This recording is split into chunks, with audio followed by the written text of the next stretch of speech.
ایک شخص جنگل کے راستے سے گزر رہا تھا کہ شیطان لعین روپ بدل کر اس کے ساتھ ہو لیا،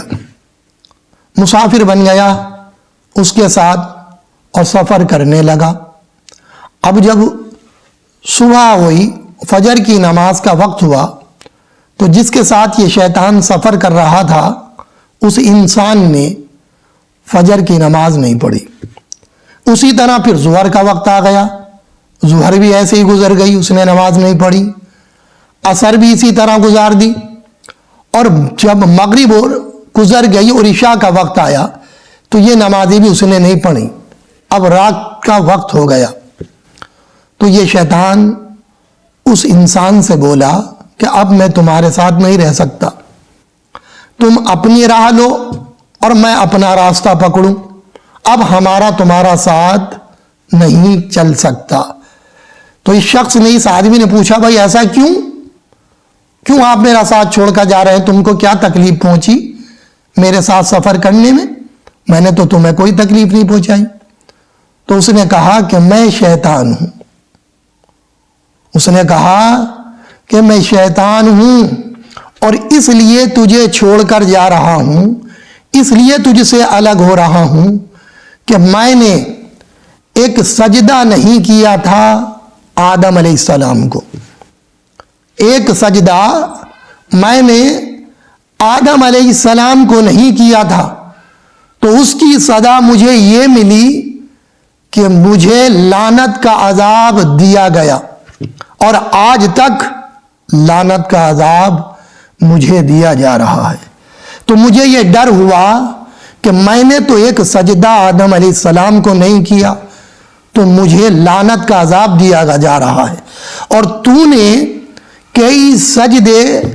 اس کو نہیں کیے کہ جس نے آدم علیہ السلام کو پیدا کیا، جس نے تجھے پیدا کیا، جو خالق ہے اور مالک ہے، تو نے کئی سجدے اسے ادا نہیں کیے۔ تو مجھے یہ ڈر ہوا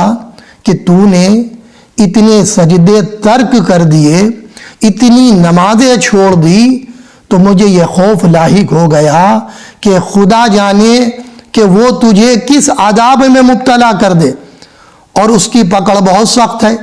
اور تو نے رب کی بارگاہ میں اپنے سر کو نہیں جھکایا۔ تو اس خوف سے میں تجھ سے الگ ہو رہا ہوں کہ اللہ تبارک و تعالی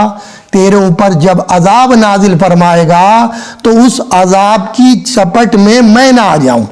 اس عذاب کے لپیٹے میں نہ آ جاؤں، اور تیرے چکر میں نہ مارا جاؤں، میں ہلاک نہ ہو جاؤں، اس وجہ سے میں تجھے چھوڑ کر جا رہا ہوں۔ اللہ اکبر۔ مسلمانوں، شیطان لعین اس انسان سے ڈر کے بھاگ رہا ہے کہ جو اللہ تبارک و تعالیٰ کی عبادت نہیں کر رہا، جو اللہ کو سجدے نہیں کر رہا، جو سجدوں کو چھوڑ رہا ہے، شیطان لعین بھی اس انسان سے بھاگ رہا ہے۔ اور بات تو اس نے صحیح کہی کہ ایک سجدہ اس نے آدم علیہ السلام کو نہیں کیا تو جنت سے نکال دیا گیا، لعنت کا توق گلے میں ڈال دیا گیا، اور تو اشرف المخلوقات مسلمان، ایمان کی دولت تجھے ملی ہے، اور تو رب کریم کو سجدہ نہیں کر رہا، تو سجدے چھوڑے چلے جا رہا ہے، اور زندگی دنیا میں رہ کر گزارے جا رہا ہے، آخرت کو بھول بیٹھا، اللہ کے قہر کو بھول بیٹھا، اللہ کی رضا کو بھول بیٹھا، اللہ کے سخت پکڑ کو بھول بیٹھا، اللہ کے عذاب کو بھول بیٹھا ہے، اور تو نہیں جانتا ان بطش ربک لشدید کہ تیرے رب کی پکڑ بہت سخت ہے، جب وہ پکڑ لیتا ہے تو پھر کوئی چھٹا نہیں سکتا، اور جب اس کا قہر آتا ہے تو کوئی بچا نہیں سکتا، اور موت ان قریب ہے۔ انسان یہ سوچ رہا ہے کہ میں جیتا رہوں گا، موت کس وقت آ جائے کچھ نہیں پتا، کون سا لمحہ آپ کی زندگی کا آخری لمحہ ہو۔ آپ اپنی فکر کیجئے،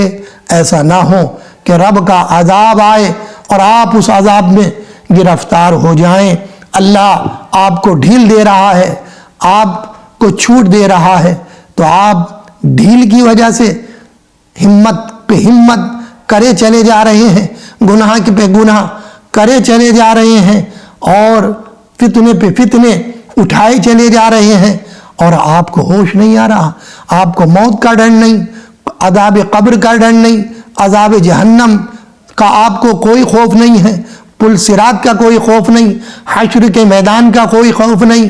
رسوائی کا خوف نہیں۔ کیا ہوگا جب رب کی پکڑ آ جائے گی تو پھر آپ کچھ نہیں کر سکیں گے۔ اس لیے وقت ہے، اپنا محاسبہ کیجئے، اپنے آپ کو سدھاریے، اور بارگاہ الہی میں اپنے سر کو جھکائیے اور نماز پڑھیے، سجدے رب کریم کی بارگاہ میں کیجئے، اور راتوں کی تنہائی میں کچھ آنسو ندامت کے بہا لیجیا کریں، کیونکہ ان آنسوؤں کی بڑی قیمت ہے۔ یہ آنسو